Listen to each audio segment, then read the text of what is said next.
네, 안녕하세요. 다항식의 연산 같이 공부해볼 나승환 선생님입니다. 앞으로 공통수학 공부할 때 있어서 필요한 개념들 먼저 동영상 통해 합습하시고 그 다음에 대표 문제 같이 풀어보면서 어려웠던 개념들 한번 잡아보면 되겠습니다.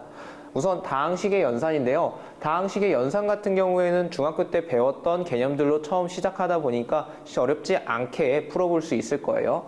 자, 다항식의 덧셈과 뺄셈입니다. 다항식에 대한 용어를 먼저 살펴볼 건데, 다항식은 우선 어떤 식이냐?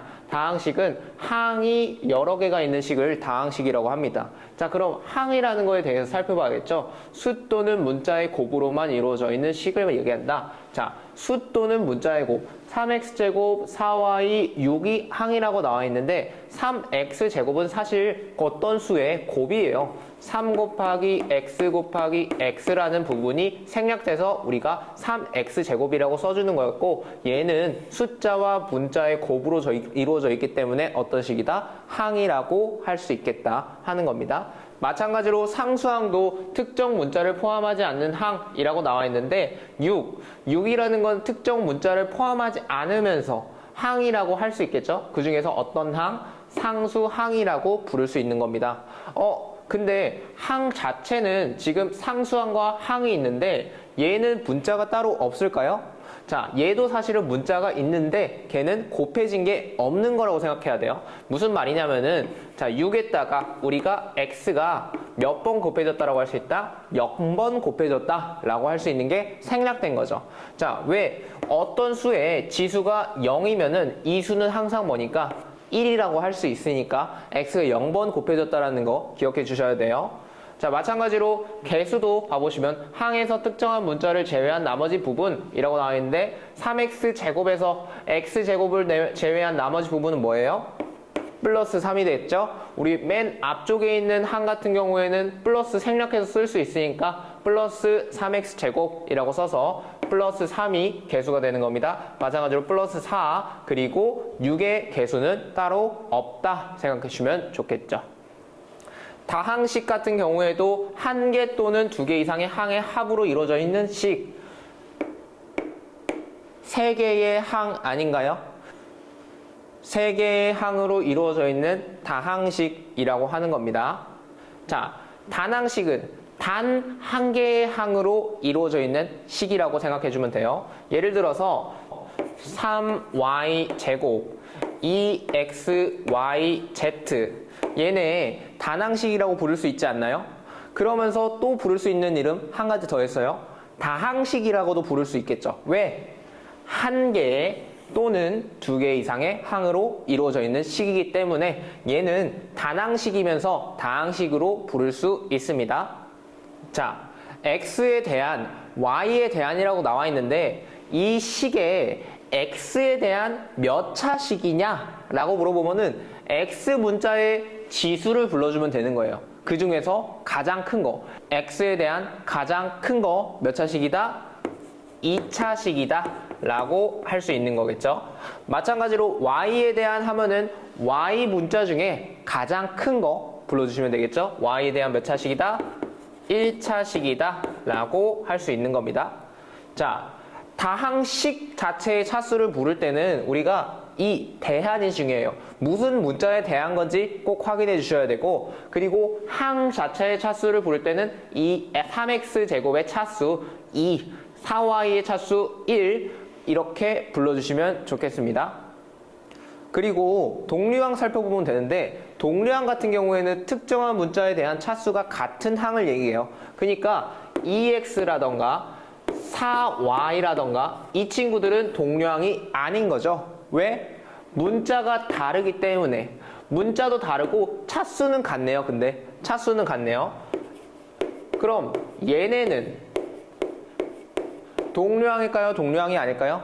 맞아요. 동류항이 되는 거죠. 문자도 같고 뭐도 같기 때문에 차수도 같기 때문에 동류항이라고 불러줄 수 있는 겁니다. 그리고 다항식의 정리 방법 같은 경우에도 이제 앞으로 식이 길어지기 때문에 조금씩 정리하는 습관 들이셔야 되거든요. 그 중에서 살펴봐야 될 거, 내림차순 정리 습관화 하셔야 돼요. 내림차순 정리 같은 경우에는 차수가 높은 것부터 낮은 것까지 순서대로 내려간다 라고 생각해 주시면 되겠고, 오름차순 같은 경우에는 낮은 것부터 높은 것까지 순서대로 올라간다라고 생각하면 되는 거죠. 예시 문제 하나 적어보겠습니다. 자, 이런 식이 있다라고 하면은 x에 대한 내림차순, y에 대한 내림차순으로 정리해줘라 라는 문제들이 나올 거예요. 자, 문제들이 나오면은 항상 살펴봐야 될 거, 뭐뭐에 대한, 이게 무슨 말이라고 x를 문자로 취급하고 다른 친구들은 문자로 생각하지 않는다고. 그래서 x 문자 중에 높은 것부터 낮은 것대로 순서대로 적어주시면 된다는 거겠죠. 자, x 지수 중에 가장 높은 거 x 4제곱, 그 다음에 2x제곱, 그 다음에 7xy와 3x가 있는데 이 둘 같은 경우에는 순서 바꿔도 상관없습니다. 얘 먼저 쓰셔도 되고 얘 먼저 써도 된다는 말이에요.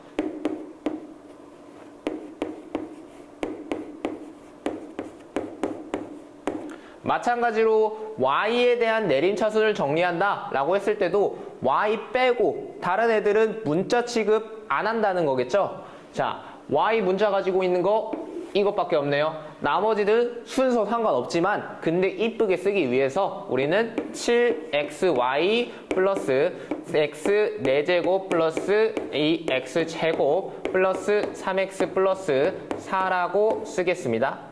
이런 부분들 잘 생각해 주세요. 내림차순 하면 뭐라고?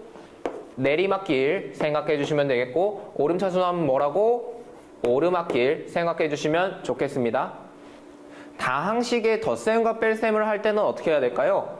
예실은 이런 거 생각해 주면 좋아요. 자, 만약에 2 더하기 3 빼기 4라는 식이 있다 하면은 우리 어떤 거 먼저 계산해 주는데요? 항상 괄호 먼저 계산해 주지 않나요? 그 다음에 뭐 계산해 주는데요? 순서대로 계산해 주는 거가 되겠죠? 물론 곱하기가 있다라고 하면은 곱하기 먼저 하지만 우린 덧셈 뺄셈을 먼저 배울 거기 때문에 덧셈 뺄셈은 순서대로 계산해 주시는 게 되겠습니다. 3번 같은 경우에는 우리가 괄호 있죠? 덧셈 뺄셈 있죠? 순서대로 괄호 풀고 그 다음에 순서대로 계산해 주시면 되겠네요.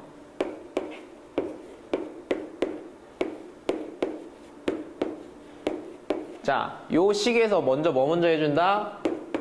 a 플러스 b 빼기 2c가 되겠고 그 다음에 해줄 거는 순서대로 대입해서 풀어주는 게 되겠네요.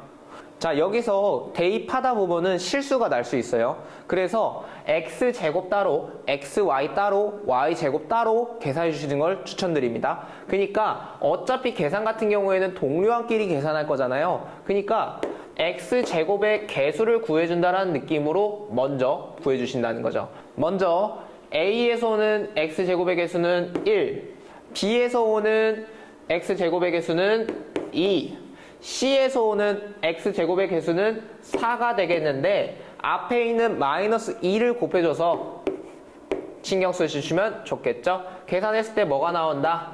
1 더하기 2, 3이 되겠고요. 빼기 8이 되겠네요.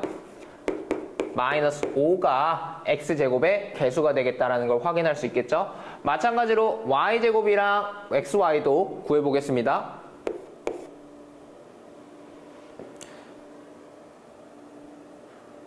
요렇게 나왔는데 이거 세 개를 합쳐가지고 개수들만 봐주시면 되겠죠. y제곱의 개수는 아까 0이었으니까 빼고 마이너스 5x제곱 플러스 마이너스 xy가 정답이 되겠죠.